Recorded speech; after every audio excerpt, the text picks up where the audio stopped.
नमस्कार, स्वागत है आप सभी का खबर अभी तक की खास पेशकश देश की आवाज में। मैं हूं आपके साथ नासिर कुरैशी। देश की आवाज में आज आपको एक अहम खबर से रूबरू कराएंगे और हमारे साथ जुड़ेंगे एचएसएससी के चेयरमैन भोपाल सिंह खदरी। उनसे भी आप सवाल पूछ सकते हैं, लेकिन एक बड़ी खबर इस वक्त चेयरमैन भोपाल सिंह खदरी को धमकियां मिल रही हैं और भोपाल सिंह खदरी समेत आयोग के कई कर्मचारियों को धमकी मिल रही है। और धमकियां मिलने के बाद एचएसएससी के चेयरमैन की सुरक्षा बढ़ाई गई है, कर्मचारियों की भी सुरक्षा बढ़ाई गई है। भर्ती में गड़बड़ियों में हुई कार्रवाई के बाद चेयरमैन भोपाल सिंह खदरी को धमकी मिली है। भर्ती में जो गड़बड़ियों की बात सामने आ रही थी, उसके बाद जो कार्रवाई उनकी तरफ से की गई आयोग की तरफ से, उसके बाद अब उनको जान से मारने की धमकियां मिल रही हैं और भी बहुत सी धमकियां मिल रही हैं। हमारे संवाददाता जितेंद्र चौधरी इस वक्त मेरे बड़े वरिष्ठ सहयोगी वो वहां पर मौजूद हैं, उनके साथ एचएसएससी के चेयरमैन भोपाल सिंह खदरी भी मौजूद हैं। वो उनसे बात करेंगे और उसके बाद फिर वो हमारे साथ जुड़ जाएंगे, तो पब्लिक, हमारे दर्शक भी डायरेक्ट उनसे पूछ सकते हैं हरियाणा में उनसे उनको जो धमकियां मिली उसको भी जोड़कर। और इसके अलावा जो नौकरियों की बात आती है, जो भर्तियों की बात आती है, उससे भी जुड़े जो भी उनके जहन में सवाल हैं। जी जितेंद्र।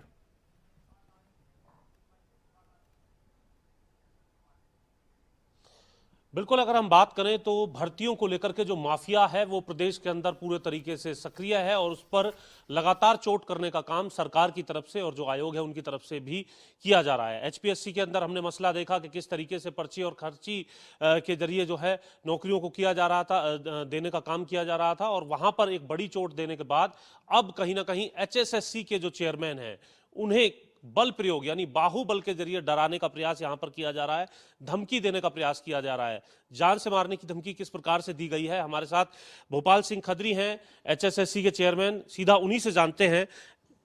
नौकरियों को लेकर के लालच तो दिए जा रहे थे, पैसा कमाया जा रहा था, पर्चियां दी जा रही थी, लेकिन अब धमकी भी देने का सिलसिला है। किस तरीके से आपको यह धमकी आई है? देखिए जितेंद्र जी, हमारा जो 7 अगस्त को पेपर होना था मेल कांस्टेबल का, वो पेपर लीक हो गया था और उस पेपर लीक में लगभग 80 लोग गिरफ्तार किए गए। फिर हमने दोबारा एग्ज़ाम लिया और अब हमारा पीएसटी और पीएमटी चल रहा है, जिसमें हमने बहुत सी बड़ी मात्रा में इनपर्सोनेशन यानी सीटर पकड़े हैं कि किसी की जगह दूसरा परीक्षा देने आया था या किसी ने दूसरे की जगह परीक्षा दिलवाई थी। तो जब ये लोग पकड़े जाने लगे, हर रोज़ 15 से 16 लोग पकड़े जाते थे, तो हमारे कर्मचारियों ने उन जो पकड़े जाते थे उनसे बातचीत करानी शुरू की कि आपके आका कौन हैं। और जब आकाओं से बात होने लगी तो उन्होंने हमारे को धमकियां देनी शुरू कर दी और ये कहा कि या तो आप पैसे लेके इनको छोड़ दो, वरना हम आपको गोली भी मार सकते हैं। इन सब की सूचना हमने पुलिस को दे दी है और ये एक घटना नहीं बल्कि 3-4 लोग ऐसे हैं जिन्होंने अपने अपने आकाओं से बात कराई और सबकी भाषा यही थी। एक तरफ वो लालच दे रहे थे, अगर लालच में नहीं आना तो दूसरी तरफ वो जान से मारने की धमकियां दे रहे हैं। क्या ऐसे कोई लोग अभी तक पुलिस की गिरफ्त में भी आए हैं? हमने पुलिस को सब उनके फ़ोन नंबर, नाम सब बता दिए हैं और ये इन्वेस्टिगेशन का विषय है। पुलिस ने, मेरे को लगता है, कुछ लोगों को गिरफ्तार भी किया है और पुलिस अभी सारी जानकारियां शेयर नहीं करना चाहती। कुछ चीज़ें पुलिस के लेवल पर सीक्रेसी और कॉन्फिडेंशियल होती हैं, तो इसलिए पुलिस अभी शायद इसको डिस्क्लोज ना करें। और हम भी पुलिस को ये नहीं कह रही कि कौन है वो लोग, वो उनका काम है, क्योंकि वो क्रिमिनल केस बनता है, तो पुलिस को अपना काम कर रही, ठीक काम कर रही है पुलिस। ठीक है, यानी कि एक सवाल हम जो है एक बार फिर चेयरमैन साहब से पूछेंगे, उसके बाद दर्शक जो है वो सीधे खबरें अभी तक पर सवाल पूछ सकते हैं एचएसएससी चेयरमैन से अपनी तमाम क्वेरीज को लेकर के। आपसे एक सवाल सिर्फ हमारा ये कि अभी कितनी जो भर्तियां हैं आप अगले आने वाले कुछ महीनों में देने वाले हैं और कितनी भर्तियां पेंडिंग हैं जिन्हें आप जो है जनता के लिए या फिर जो युवा इंतजार कर रहे हैं उनके लिए निकालने वाले हैं? देखिए, जब से हमारा आयोग बना है मार्च से, तो हमने 117 कैटेगरीज के पेपर लिए, जो एग्ज़ाम लिया है, और उनमें से 86 कैटेगरी ऐसी हैं जिनकी हमने डॉक्यूमेंट वेरिफिकेशन भी कर ली है। जिनकी हमने डॉक्यूमेंट वेरिफिकेशन कर ली है, 22 तारीख के बाद हम उनके रिजल्ट देने शुरू कर देंगे और मुझे पूरा विश्वास है 31 मार्च तक, और या कुछ ऐसी हमारे पास कोई ऐसा विवाद ना खड़ा हुआ तो 15 अप्रैल तक हम इस प्रदेश के युवाओं को लगभग 20 से 22 हजार युवाओं को नौकरी दे चुके होंगे विभिन्न कैटेगरी में। और कितनी अभी नौकरियां और बाकी हैं जो आप निकालने वाले हैं प्रदेश के युवाओं के लिए? देखिए, जो नया क्राइटेरिया सरकार ने बनाया है और सोशो इकोनॉमिक के नंबरों में कुछ चेंज किया है, उसके कारण से हमने 9,343 जो पद हैं वो सरकार को वापस भेजे हैं और 41,000 पद हमारे पास ऐसे आ गए थे सरकार के पास से जिनकी हमने अभी विज्ञापन नहीं किया था। तो लगभग ऐसे 50,000 पद हैं जो हमने सरकार को वापस किए हैं, जिनकी हम दोबारा से एडवर्टाइजमेंट करेंगे, जो नई क्राइटेरिया और सोशो इकोनॉमिक के नए मापदंड पर होंगी। ये कब तक हो जाएगा? ये जो सीईटी होगा हमारा, उसके बाद ये हम विज्ञापन निकालेंगे विभिन्न पदों का। पहले हमारा टारगेट जो है वो सीईटी है। तो ठीक है, अब आपको हम जनता के सवालों के साथ और हमारे जो एडिटर साथ जुड़े हुए हैं नासिर हुसैन कुरैशी, उनके सवालों के साथ हम आपको छोड़ते हैं ताकि जनता भी अपने सीधे सवाल एचएसएससी चेयरमैन से पूछ सके जो भर्तियों से जुड़े हुए हैं। जी नासिर, ओवर टू यू। बहुत शुक्रिया जितेंद्र, और बहुत शुक्रिया भोपाल सिंह जी खबर अभी तक के साथ जुड़ने के लिए लाइव। और ये अपने आप में एक अच्छी आपकी कोशिश है खबर अभी तक के माध्यम से कि जनता से जुड़े सीधे सवाल, क्योंकि एक बहुत अहम आयोग के आप चेयरमैन हैं। खदीर साहब, सबसे पहले तो मैं शुरुआत आपको मिली जो धमकी है उसी से करना चाहूँगा। इसके अलावा फिर हमारे पास जो दर्शकों के कॉल्स आते हैं उस पर भी हम बात करेंगे कि आप कार्रवाई कर रहे हैं, आपने सख्ती की है, तो ये पहली बार ऐसा लग रहा है कि चेयरमैन को और आयोग के कर्मचारियों को धमकी मिल रही है। इसका मतलब ये कि इससे पहले शायद जब कार्रवाई नहीं होती थी तो फिर कोई फर्क नहीं पड़ता था। तो किस तरह से आप देख रहे हैं और कितना खतरनाक इस चीज को मानते हैं कि जब अगर कहीं पर निष्पक्षता को लेकर, पारदर्शिता को लेकर, सही काम को लेकर कार्रवाई की जा रही है माफियाओं के ऊपर, तो वो धमकियां दे रहे हैं?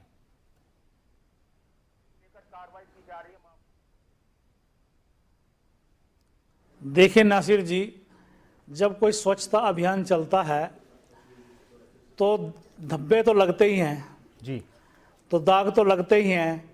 तो हमने एक एचएसएससी में जो गिरोह था, माफिया था, वो विभिन्न गलत तरीकों से भर्ती कराता था, उसको उजागर करने का काम किया है।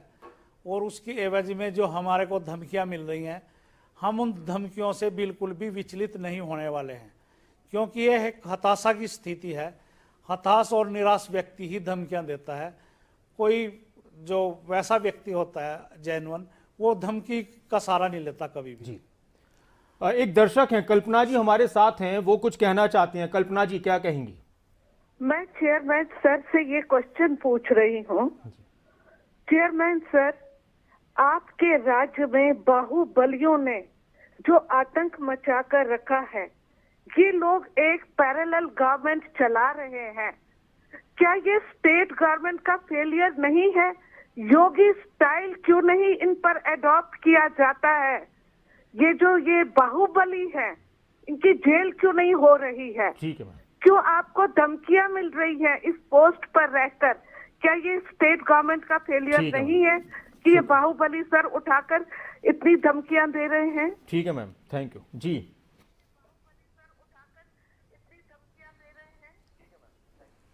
देखिए कल्पना जी, ऐसा है, मैं अपना काम कर रहा हूँ। किसका फेलियर है या नहीं है, मैं इस पे कोई टिप्पणी नहीं करना चाहता। मैं पूरी ईमानदारी से इस चीज़ की सफाई में लगा हूँ कि कोई भी व्यक्ति गलत तरीके से भर्ती नहीं हो, क्योंकि अगर कोई गलत तरीके से भर्ती होता है तो वो एक योग्य व्यक्ति का, जो मेहनती है, जो कैंडिडेट मेहनती है, उम्मीदवार योग्य है, वो उसका हक छीनता है। मैं ऐसे किसी भी योग्य व्यक्ति का हक छीन देने के उसमें नहीं हूँ। किसका फेलियर है या नहीं है, ये तो आप उस स्टेज पे जाके पूछ सकते हैं। जी। अगर आपका कोई क्वेश्चन एचएसएससी से संबंधित हो तब मैं उसका आंसर देने के लिए तैयार हूं। आप मेरे से सिर्फ एचएसएससी के बारे में प्रश्न बिल्कुल, और हम दर्शकों से यही अपील करेंगे कि वो नौकरियों में कितनी गुंजाइश है, कब कब नौकरी आएंगी और पारदर्शिता बनी रहे, इसको लेकर एचएसएससी क्या कुछ अब कोशिश कर रही है। क्योंकि एक बड़ी बात है कि यहां पर जब सफाई अभियान का जिक्र कर रहे हैं भोपाल सिंह जी, तो उसके बाद फिर इस तरह की चीजें निकलकर सामने आती हैं। कुलदीप हमारे एक दर्शक हैं, कुलदीप जी फतेहाबाद से। जी कुलदीप जी, क्या सवाल है आपका चेयरमैन साहब से? कुलदीप जी हाँ जी सर, नमस्कार। नमस्कार।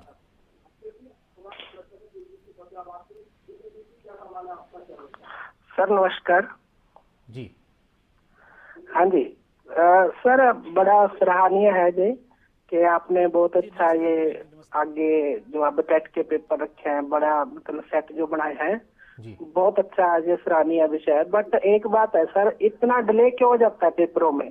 2015 से फॉर्म भरे हुए हैं, आज तक मतलब उसके पेपर नहीं लिए गए, बहुत डिले हो रहा है सर। जैसे टीजीटी पंजाबी का भरा हुआ है मैंने, आज तक पेपर नहीं हुआ, 2015 से इंतजार कर रहे हैं सर। ठीक है सर। जी भोपाल सिंह जी।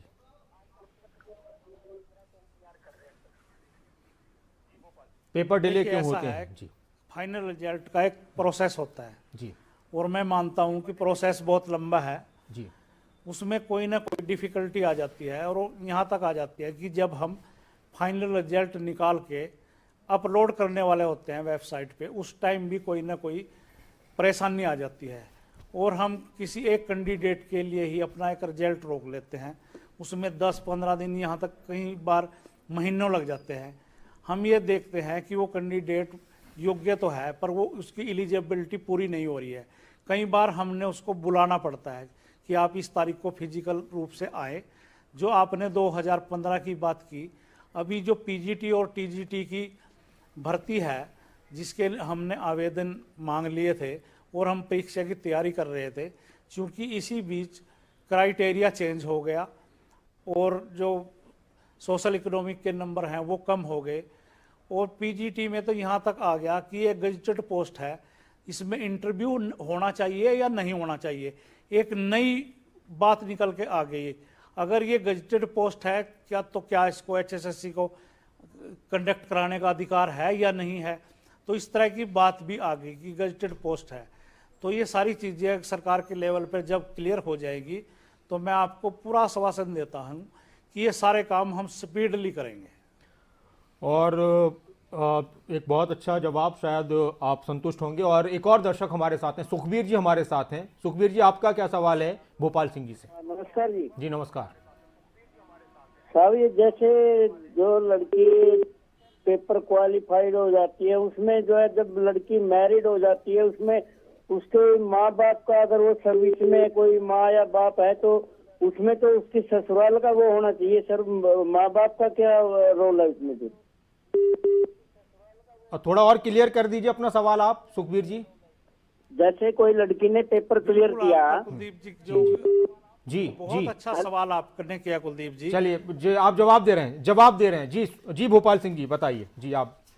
हाँ जी, हेलो, आपका जवाब जो सवाल है वो बहुत अच्छा है जी और ये जो नियम था ये पहले सरकार ने बनाया था और सरकार ने कहीं ना कहीं ये सोचा है कि ये नियम गलत है। विवाहित महिलाओं पर, ये जो हमारी बहन बेटियां हैं उन पे ये पेरेंटल यानी पैतृक पक्ष लागू नहीं होना चाहिए। सरकार ने अब इस नियम में अमेंडमेंट करके ये कर दिया है कि जो भी हमारी बहन बेटी जिसकी शादी हो चुकी है, अब उसका आगे से ससुराल पक्ष देखा जाएगा, ना कि उसका मायका पक्ष देखा जाएगा। क्योंकि ये भर्तियां पुरानी हैं और पुरानी भर्तियों का हम क्राइटेरिया चेंज नहीं कर सकते, तो अभी इन भर्तियों पे तो वो पुराना ही क्राइटेरिया लागू होगा। आगे से जो सरकार ने अमेंडमेंट की है वो बहुत सराहनीय कदम है सरकार का। गलती जब भी सुधारी जाए तो ठीक है, तो आगे से नियम वो लागू होगा कि हम उसका, अपनी बहन बेटी का ससुराल पक्ष देखेंगे, ना कि हम उसका मायका पक्ष देखेंगे। चलिए, बहुत शुक्रिया। एक और सवाल का जवाब। और एक और दर्शक हैं भोपाल सिंह जी, ममता जी हमारे साथ हैं कैथल से। ममता जी, क्या सवाल है आपका? सर, मेरा चेयरमैन साहब से सवाल है। मैं भी मैरिड वुमेन हूँ और मेरा भी फीमेल कांस्टेबल फाइनल लिस्ट में रोल नंबर आया हुआ है। तो जैसे कि फॉर्म फिलअप किया था उस टाइम भी ये ऐसा कोई क्राइटेरिया नहीं दे रखा था कि जो सोशो इकोनॉमी के मार्क्स दिए हैं 5, तो वो किस साइड से काउंट होंगे। तो जैसे मैं शादीशुदा हूँ तो इधर मेरी फैमिली में कोई भी गवर्नमेंट जॉब पे नहीं है, तो उस टाइम मैंने मतलब मार्क्स लिए हैं कि कोई नहीं है जॉब पे। पर जैसे कि मेरे पीहर मतलब मायके में मेरे भैया हैं जॉब पे जी। तो बोल रहे हैं कि मतलब सोशो इकोनॉमी के जो मार्क्स हैं वो वापस लेने पड़ेंगे।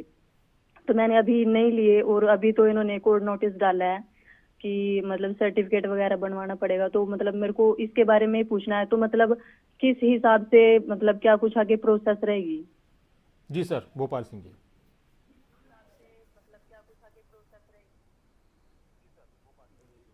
आपने जो है अभी तक जो माय का, मैंने अभी पिछले सवाल में भी बताया है, माय का पक्ष अभी हम देख रहे हैं। अगर आपका भाई सर्विस में है तो आपने अपने नंबर विड्रॉल करने पड़ेंगे बेटा, क्योंकि ये नियम जो है अगली भर्तियों पे लागू होगा, ना कि पिछली भर्तियों पर। और जहां आप ये कह रहे हैं कि ये बात क्लियर नहीं थी, बेटा जो आप भी ने कंसेंट भर के हमारे को दी थी, जो एफिडेविट दिया था, आप उसकी लैंग्वेज देखना, उसमें लिखा हुआ है जिस पे आपने सिग्नेचर किए थे कि मेरे घर में मेरे माता पिता, मैं स्वयं, मेरी संतान या मेरा भाई सर्विस में नहीं है। आप ये बात कैसे कह सकते हो कि ये बात क्लियर नहीं है? ये बात तो बेटा क्लियर है, इस पे तो आपने कंसेंट पे साइन किए थे। आप ऐसा नहीं कह सकते कि ये क्लियर नहीं है। जो नियम अब बदला है वो अगली भर्तियों में लागू होगा। आपको नंबर विड्रॉल करने चाहिए, मेरी तो सलाह आपको ये है। बहुत शुक्रिया। और एक और सवाल ये भी है भोपाल सिंह जी की पारदर्शिता बहुत मायने रखती है, और उसका नतीजा अब वो दिख भी रहा है कि जब कुछ गड़बड़ियों की खबर आती है, कुछ आरोप लगते हैं, तो आपकी तरफ से कार्रवाई की जा रही है। क्या ऐसा भी होता है भोपाल सिंह जी कि जो माफिया हैं वो और ज़्यादा ऊपर सोचते हैं, और जो हमारा आयोग है वो फिर अपने एक जो प्रोसीजर है उसकी वजह से जो काम करता है, तो वहां पर वो उनसे थोड़ा सा पीछे रह जाता है? तो इस चीज से बचने के लिए और उस पर काबू पाने के लिए, चलिए मैं अपना सवाल बाद में पूछूंगा। एक दर्शक हमारे साथ जुड़ गए हैं, रामकली जी हमारे साथ एक दर्शक हैं हिसार से। जी रामकली जी, क्या सवाल है आपका चेयरमैन जी से? सर मेरा सवाल है सर से कि जैसे एसएससी में एक पैटर्न सेट है ना, जैसे क्वेश्चंस का कितनी जीके आएगी, कितनी इंग्लिश होगी, वैसा एसएससी में नहीं है। बहुत प्रॉब्लम्स होती हैं क्योंकि पता ही नहीं होता है कि क्या होगा। हम तैयारी कुछ करते हैं, अंदर हमें पता कुछ और चलता है ना। तो वो पैटर्न अगर सेट हो जाएगा ना तो हमें अपना एग्जाम देने में ना प्रॉब्लम नहीं आएगी। जी भोपाल सिंह जी।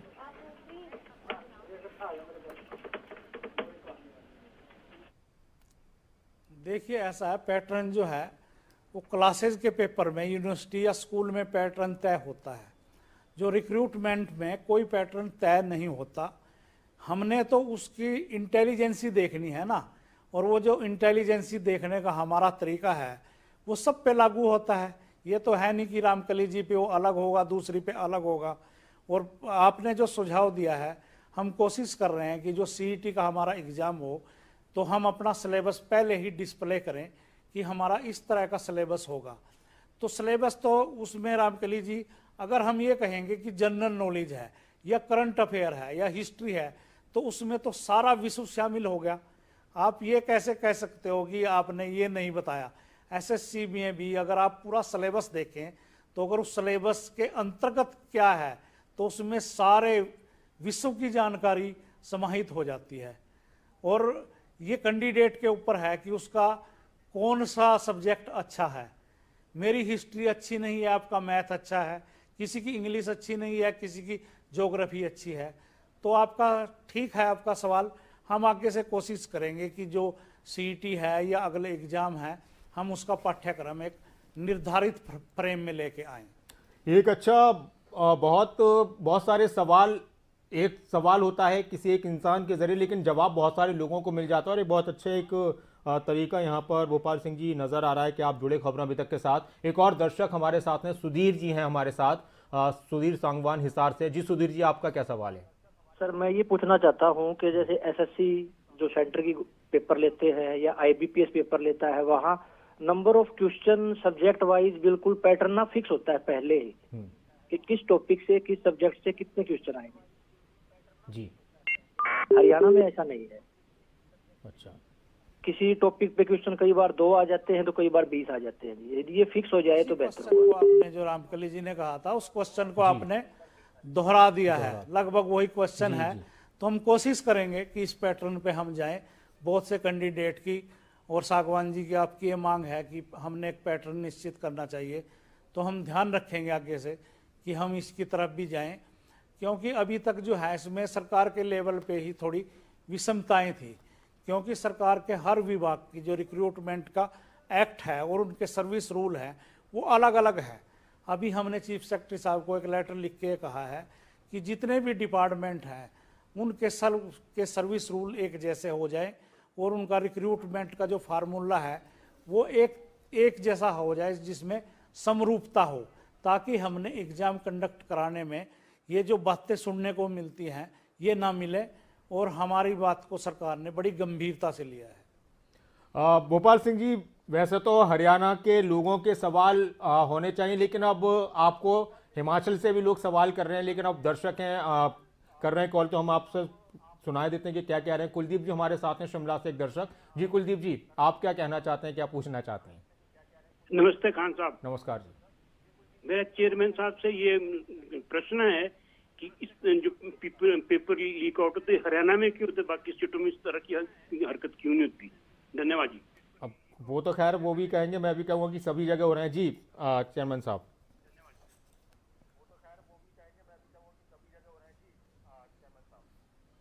देखिए ऐसा है, पेपर लीक की घटनाएं सब जगह हो रही हैं। ये अलग मामला है कि हमने लीक की घटनाओं को और इन सारी अनियमितताओं को उजागर करना शुरू कर दिया है। अभी यूजीसी का पेपर लीक हुआ, नेट का, पीछे रिट का हुआ, नीट का हुआ, तो कुछ लोग तो उन चीज़ों पर मिट्टी दे के आगे बढ़ जाते हैं कि किसी प्रदेश विशेष की इसमें प्रतिष्ठा दांव पे ना लगे। पर मैं दूसरी सोच का हूं कि प्रतिष्ठा भी दांव पे लग जाए, जो वो भर्ती भी रद्द करनी पड़ जाए, पर वो पूरी तरह से सुचिता से हो। ऐसा कौन सा प्रदेश है जहां पेपर लीक नहीं हुआ? अभी यूपी में टेट का पेपर लीक हुआ, 22 लाख कैंडिडेट थे। तो हरियाणा थोड़ा इन चीज़ों में सुर्खियों में रहता है, और हरियाणा का जो विपक्ष है वो भी और सरकार भी इसको पूरी गंभीरता से लेती है। विपक्ष का भी मैं शुक्रिया अदा करता हूं कि वो इस बात को गंभीर विषय मानती है। दूसरे स्टेटों में इस विषय को ज़्यादा गंभीर नहीं माना जाता जी। एक आखिरी सवाल और है भोपाल सिंह जी, और उसके बाद फिर हम कार्यक्रम को खत्म करेंगे। कैप्टन जसपाल जी हमारे साथ हैं जी। कैप्टन साहब स्वागत है, क्या सवाल है आपका? कैप्टन जसपाल जी, कैप्टन जसपाल आप मेरी आवाज सुन रहे हैं? अच्छा, भारती एक दर्शक हमारे साथ हैं। भारती जी स्वागत है आपका, क्या कहेंगे, क्या सवाल है आपका? नमस्कार सर। सर मेरा प्रश्न ये है कि अब पिछले सालों से पटवारी और ग्राम सचिव के पेपर को इतने बार पोस्टपोन कर दिया है, कभी उसको नहीं लिया गया है, तो हम इतने सालों से तैयारी कर रहे हैं, ऐसा क्यों है, क्यों नहीं लिया जा रहा है ये पेपर सर? जी भोपाल जी। देखिए ऐसा है बेटा, एक बार हमारा पटवारी ग्राम सचिव का पेपर है, मैं मानता हूं कि वो पेपर लीक हुआ था, पिछले आयोग के समय का था, मैं भी उसमें मेंबर था। दूसरी बार जब हमने इस पेपर को एग्ज़ाम कराने का फैसला लिया, 6 तारीख से 7 और 8 जनवरी को हमारा ये पेपर होना था, इससे पहले ही सरकार ने क्राइटेरिया में कुछ चेंज कर दिया, और ये क्राइटेरिया चेंज करने का भी कैंडिडेट की तरफ से सरकार को पुरजोर जो है वो डिमांड आई थी। तो इसमें ये है कि हाँ, ये पेपर काफ़ी दिन से अवेटेड था, होना चाहिए था, मगर जब सरकार किसी चीज़ का क्राइटेरिया चेंज करे तो हरियाणा स्टाफ सिलेक्शन कमीशन को तो उस क्राइटेरिया पे चलना पड़ता है जी। और बहुत शुक्रिया। मेरी कोशिश यही थी कि ज़्यादातर दर्शक सवाल करें, और हमने हर एक दर्शक का सवाल भोपाल सिंह जी के पास पहुंचा, और उन्होंने बहुत तसल्ली बख्श कहते हैं कि जवाब देने की कोशिश की, और बहुत से ऐलान भी यहां पर किए हैं। आखिरी में एक और सवाल बस, और एक संदेश आपकी तरफ से कि पारदर्शिता को लेकर भी बहुत से सवाल होते हैं भोपाल सिंह जी, नौकरियों को लेकर भी होते हैं, बहुत सारी उम्मीदें होती हैं। अपनी तरफ से आप किस तरह से अपने आयोग में जो एक पैटर्न चल रहा था, एक प्रक्रिया चलती है काम की, तो कहां पर आपको चेंजेस करने की जरूरत महसूस हुई, और आने वाले वक्त में कितने मजबूती के साथ आप यकीन दिलाते हैं कि अब पारदर्शिता और जो भी विश्वास है वो कायम रहेगा, इस पर आपकी कोशिश है?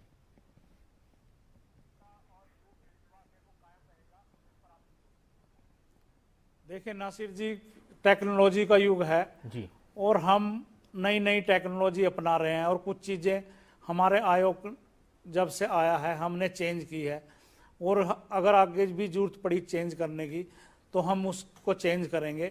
और इस योग्यता और पारदर्शिता से हम बिल्कुल भी समझौता नहीं करेंगे, और योग्यता और मेरिट पे ही हम भर्ती करेंगे।